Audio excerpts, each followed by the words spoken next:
Boy, do I have a story for you.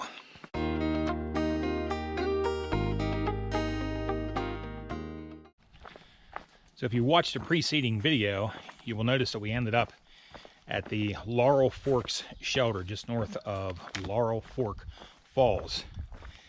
And we settled in for the shelter last evening and turned in for bed. And we had a very interesting experience. I guess I'm just gonna roll through everything here and tell you what happened. So we settled in, you had our dinner and everything, beautiful location up there. After a day of range, trying to get some rest and everything, I believe we got like 16 miles in, something like that. So I'm laying there. There's three of us in the shelter, with Soki, Fixer, myself, laying there editing. And first thing that happens, I feel a thump on the floor. So I get up, turn my light on, and everything, look over, and thinking, a mouse may have knocked something over. And there were some of the T strings hanging there that you hang cans and stuff on, like in the front rafters or bulkhead of the shelter to hang your gear on to keep mice from digging in them. So when we came in and we saw those, we knew that there was mice. It was obvious. And mice are not uncommon in shelters. So get up, look around. I don't see anything moving around. Look over, and my shoe was gone. So, and I had these shoes when I had taken my insoles out because it was a wet day, trying to get them dried out. I had them leaning up against the wall, and they were about 2 feet from the front edge of the platform in the shelter. Not only did my shoe fall down, but it was gone. So I looked over the edge on the ground. There it was, like a couple feet away from the shelter. Like something, grabbed it or something like that and was trying to drag it away. So I pick it up, prop it back up, move it a little bit further in the shelter, lay back down. A little bit of time goes by. I feel something tap me on the shoulder. And I've had that happen before. A mouse run up to you and it's trying to get in your bag, or, mice are out to look for bedding material and food. And there was no food in the shelter. But this thing that tapped me, it just felt, a little bit bigger than a mouse. I just, was kind of baffled by that, but didn't think much of it.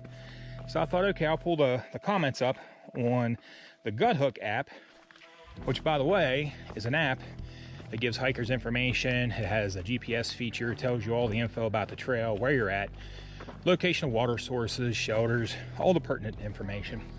Very commonly used. It has a feature on the app that allows you to leave comments, so you can post information for anybody coming behind you in the future.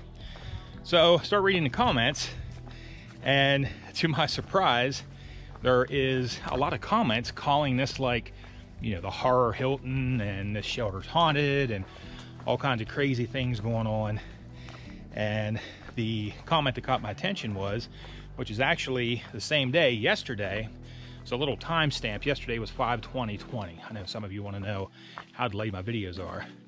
And a hiker by the name of Junkbox had posted, "Don't even stop here, don't take a break, just keep moving." So what we thought was he stayed there the night before, and really no detailed information. So I lay back down and fall asleep, doze off thinking, yep, there's a mouse in here. Happened many times before, no big deal. So all of a sudden, fall asleep, something boinks me on top of the head. Something physically strikes me on my head, and waking me up from a sleep, I'm thinking, hey, something fell over, something hit me in the head, but definitely not something I would think would be a mouse. So I jump up and everything, and when I jump up, Silky and Fixer, they're already awake, and they're like, what's going on in here? We've been hearing noises all night and all this and that and the other thing. We look around, we turn our lights on, and some of our gear is physically moved around in a shelter. We're talking shoes, flip-flops, everything. Some things that, and I turn around, and what had struck me in the head was Silky's water shoe from across the room. And this water shoe is so large, there's no strings hanging off of it, nothing a mouse, nothing a mouse could get a hold of and drag it over there. So we're like, wait a minute, what's going on here? And we started looking at the situation. We're like, there's no way, mice are moving this stuff around considering what they had weighed. So as we further investigate, there's things like water bottles moved around, stuff moved around. The items that were moved were not things that a mouse could get a hold of. Something of, you know, larger size had to be able to get its teeth around that, or whatever was going on. So we decided, hey, you know, we're not going to get a good night's sleep here. We're not going to risk damage to equipment. But whatever it was, it you know, gave us enough motivation to pack up in the rain at 1:30 in the morning and hike north to find a tent spot and set up in the rain. So you know, could that location be haunted? I really don't think so, but I would like to know what's living underneath the floor, and could it be someone's long lost wiener dog that loves to chew on people's shoes?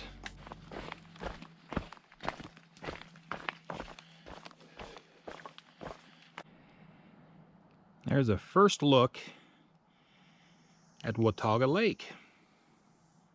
Just finished ascending Pond Mountain. I'm pretty sure that's what the name of it is. About a 1,800-foot climb here first thing in the morning. Happy to be able to do it on fresh legs. For those of you who may be considering, if you're a Nobo, setting up for a stay or a Nero at Boots Off Hostel, which is just down over the mountain, plenty of tent sites up on top of the mountain, as well as a reliable water source.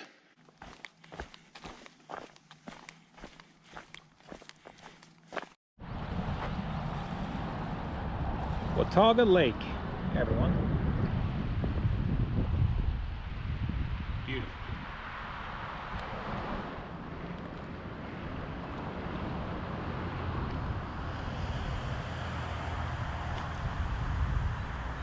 Okay, everyone, here at the road crossing, there was a sign at the trailhead that said that there was a reroute of the AT due to flooding, and we were going to come down and check it out anyway. But I think if you take a look at those benches and that charcoal grill, I think we're probably going to end up with some flooding here at the trail. So, but we're trying to do the original White Blazes. Well, we may have to get back up here and backtrack a little bit, but we're going to take a look to see for ourselves. All right, so we have inspected the flooding situation. We can see some flooding at the bridge. However, Silky and Fixer, they have made it safely, so now they're waiting to watch me fall into the water.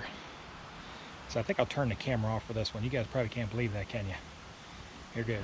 All right, everyone, we can see another section of trail that is flooded, and we just can't simply tiptoe over those logs, because beyond that, for probably about another 50 to 60 feet is nothing but water, and it's deep too. So you can see that tree out there sticking up.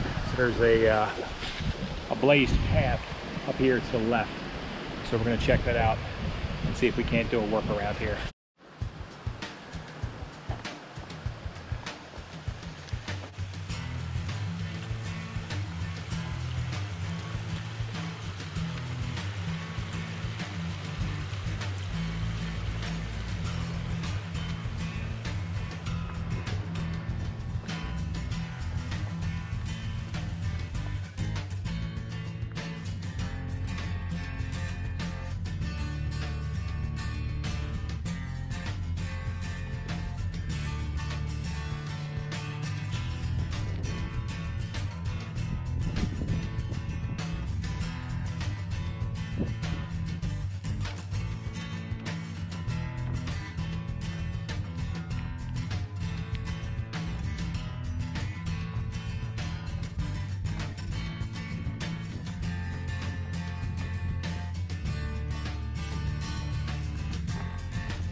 Grabbed a tent site here at mile 436.2.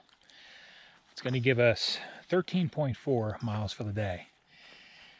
It really doesn't seem like a whole lot, but after maybe 4 hours of sleep last night, and we had 2 huge climbs today, Pond Mountain, and I'm not even certain the name of what we just climbed, but we could still see the views to Watauga Lake all along the way.